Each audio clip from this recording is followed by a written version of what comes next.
What's going on, YouTube? Welcome back to another DBD PTB. Oh no, Killer OP. Killer broken. Break the game for me. Oh no, new meta this, new meta that. Oh no, Killer needs to be nerfed ASAP. I have not been playing Dead by Daylight for, well, consistently anyway, for a while, but I must say I have pretty mixed feelings about this update. Everyone's saying Vecna is overpowered. They're lying. He's not overpowered. He's a powerful killer.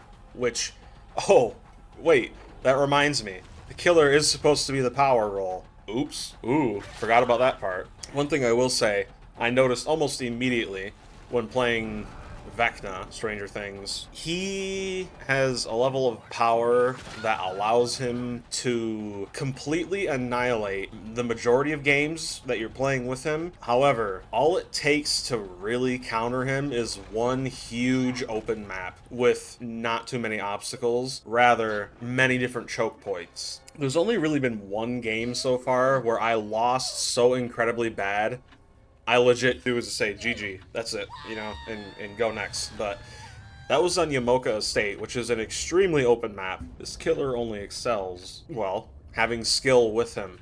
He's not a killer you can just turn your brain off and spam Blight. That's why it didn't really make sense to me to see so many YouTubers with thumbnails or titles, oh, this killer's broken, oh, this killer's breaking DBD. Especially when, within 10 minutes of installing the PTB, I learned you can do this.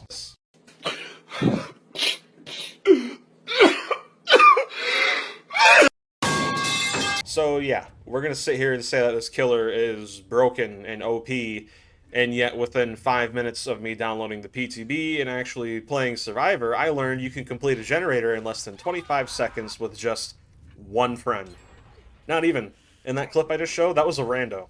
I wasn't playing with anyone else. The reason why I say I have mixed feelings about this update, it's because Dead by Daylight still suffers from the same problems it did last year, which is the fact that the developers are slowly moving this game from a asymmetrical horror to a asymmetrical ADHD combat fueled game, right?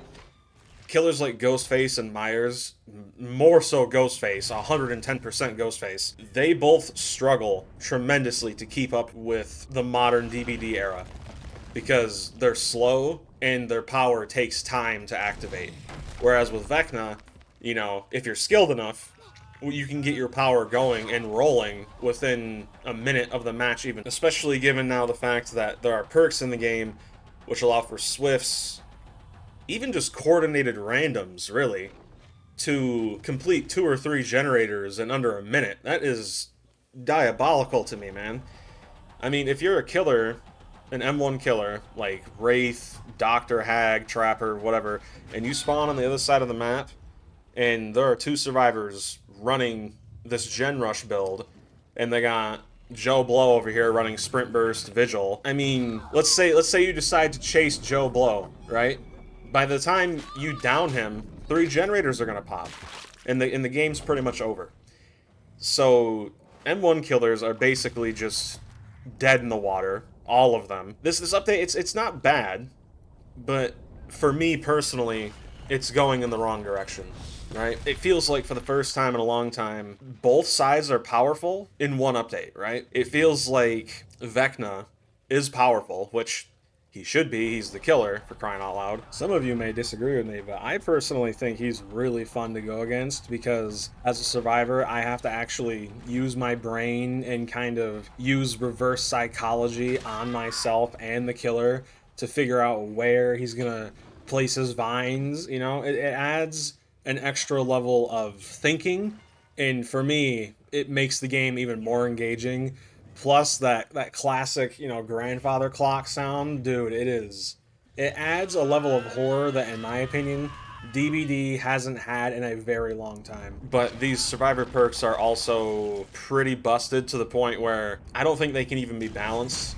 They probably need to be reworked entirely because DBD has gotten to a point where no amount of balancing can make the killer, like the entire killer roster, viable. There are so many different perks, so many different synergies. I used to play DBD for the enjoyment of stalking my victims and jumping out and scaring them, right? Because although back then the game was slower, it was slow enough to the point where I actually felt like I was playing my favorite horror movie slasher, right?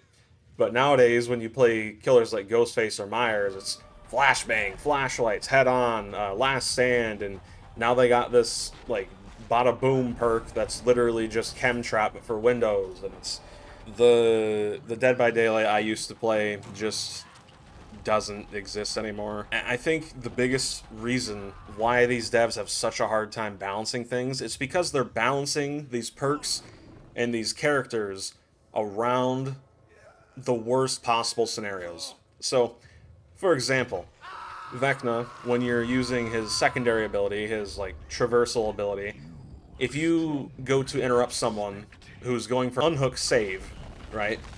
If you press your M1 on the hook, it takes an extremely long time to pop up out of the ground, which makes sense, right? But the problem is they can't do these with perks because there are too many different killers with too many different stats. The same thing with survivors. There are too many different perks with way too many different item synergies. It's just it's too much. And instead of the devs, actually admitting, okay, we need to lock in and figure out what we want this game to be. I don't know. I don't know. I think Dead by Daylight I think the devs really need to start cracking down on the absolute state of specific killers. Because you see, survivors are different. Every survivor, although they are unique, they don't have some kind of outdated power, right?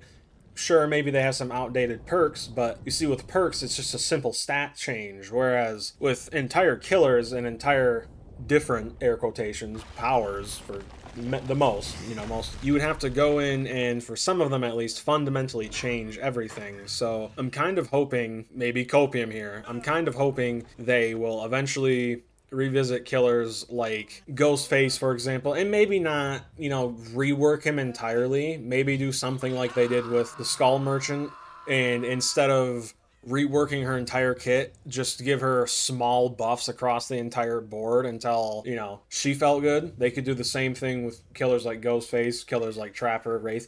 I've come up with this solution many times in a row in many different videos. Games like the Outlast Trials, that game is pretty cool, but I also haven't been playing that too much because it just doesn't have exactly what I'm looking for.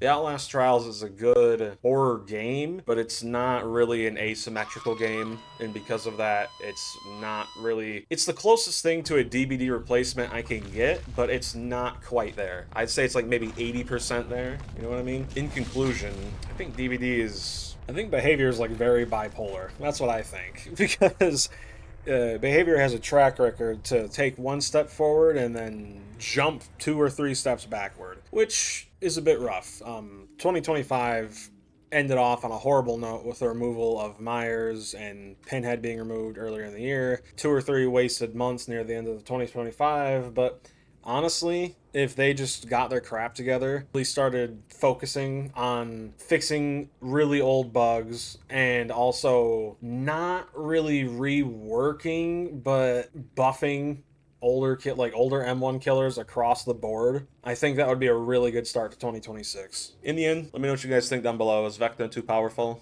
Are the survivor perks too powerful? What do I know? Let me know what you guys think down below. If you like the video, feel free to drop a like and subscribe. I will see you all in the next one, my friends. Peace. God bless. My friend. Peace. Oh. Don't care.